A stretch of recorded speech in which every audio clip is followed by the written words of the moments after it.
नमस्कार मित्रांनो, आपल्या प्रत्येकामध्ये विराजमान असलेल्या परमात्म्याला माझा प्रणाम।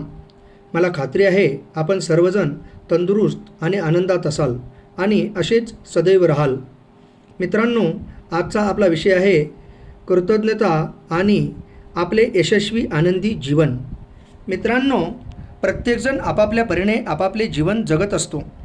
तसं पाहिलं तर कोणाचंही जगणं इतकं सोपंही नसतं आणि अवघडही। आपण सोडून इतर सगळ्यांचं मस्त चाललंय असं प्रत्येकाला वाटत असते, पण प्रत्यक्षात तसं असेलच असंही नाही। थोड्याफार फरकाने प्रत्येकाच्या जीवनात सुख आणि दुःख हे असतंच। महत्त्व याला आहे की सुखात किंवा दुःखात आपण कसे जगतो आणि कसे वागतो। सर्वात सुखी माणूस तो आहे जो आपली किंमत स्वतः ठरवतो आणि सर्वात दुःखी माणूस तो आहे ज्याची किंमत इतर लोक ठरवतात। त्यामुळे आपल्या किमतीचा आणि हिमतीचा अंदाज कधीच कोणाला येऊ देऊ नका। आपलं जगणं हे आईवडिलांच्या स्वप्नांसाठी आणि स्वाभिमानासाठी असलं तर नियती नेहमी सदैव पाठीशीच राहणार हे मात्र नक्की। आणि म्हणूनच आपली पहिली कृतज्ञता व्यक्त करूयात त्या जन्मदात्या मातापित्यांप्रती, कारण आज आपण जे काही आहोत ते त्यांच्या कष्टामुळे आणि आशीर्वादामुळेच। या जगात आपले सर्वात चांगले हितचिंतक कोण असतील तर ते आपले आई वडील। त्यामुळे त्यांच्याप्रती कृतज्ञता व्यक्त करूयात। ज्या शाळेने, कॉलेजने आणि शिक्षकांनी आपल्याला घडवले त्या शाळा, कॉलेज आणि शिक्षकांप्रती कृतज्ञता व्यक्त करूयात। प्रसंगी मारलंही असेल, जोडलंही असेल, पण तितक्याच प्रेमानं जवळ घेऊन समजावलंही असेल आणि एक सुज्ञ सुजान माणूस घडवण्यासाठी अतोनात प्रयत्न केले असतील। त्यामुळे त्या शिक्षकांप्रती कृतज्ञ रहा। ज्या पात्रतेमुळे नोकरी, व्यवसाय करत असाल तीच पात्रता अनेकांकडे असतानाही ते नोकरी, व्यवसायासाठी धडपडताना दिसत असतील। त्यामुळे ज्यांच्या कृपाआशीर्वादाने आपणास नोकरी, व्यवसायात यश मिळाले त्यांच्याप्रती कृतज्ञ रहा।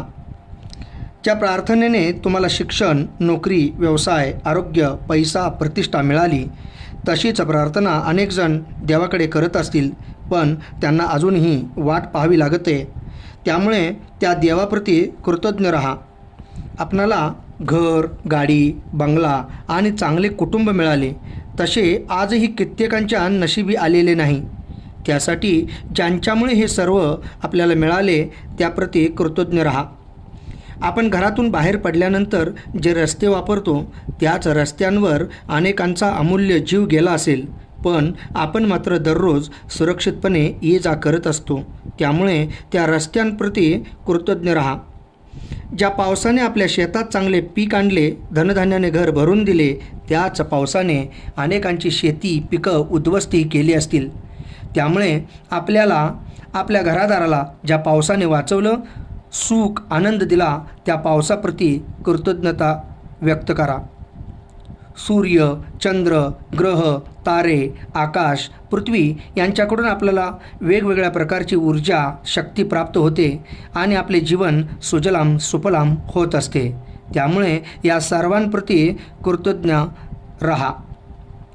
आपण जिवंत आहोत यापेक्षा आणखी काय हवंय? ज्या निसर्ग देवतेच्या कृपेने आपल्याला वेगवेगळी झाडे, वेली, पानं, फुलं, फळं मिळाली, जगण्यासाठी श्वास मिळाला, त्या निसर्ग देवतेप्रती कृतज्ञ रहा। आपल्याकडे जे जे काही आहे ते फक्त आणि फक्त त्या ईश्वरी कृपेमुळे आहे। त्यामुळे त्या ईश्वरीय शक्तीप्रती कृतज्ञ रहा। अशाच पद्धतीने आपल्याकडे जे जे आहे, जे जे मिळालं आहे त्या प्रत्येक गोष्टींसाठी, ज्यांच्यामुळे मिळालं आहे त्या प्रत्येक व्यक्ती, ज्ञात अज्ञात शक्तीप्रती कृतज्ञ रहा। या कृतज्ञतेच्या भावनेमुळे आपले जीवन आणखी सुखी आणि समृद्ध होण्यास आपणास मदत होईल। आपल्याला सर्वांकडून प्रेम, माया, वात्सल्य, पैसा, प्रतिष्ठा, मान सन्मान मिळेल आणि जीवनात आनंद निर्माण होऊन यशप्राप्ती होईल याची मला खात्री आहे। आपण हा व्हिडिओ पूर्ण पाहिलात त्याबद्दल मी आपले धन्यवाद व्यक्त करतो। त्याचप्रमाणे आपणास हा व्हिडिओ आवडला असेल तर या आमच्या चॅनलला सबस्क्राईब करायला विसरू नका. तसेच बेल आयकॉनवर क्लिक करायलाही विसरू नका. आपणास हा व्हिडिओ आवडला असेलच तर मग लाईक करा आणि जास्तीत जास्त लोकांपर्यंत शेअर करा.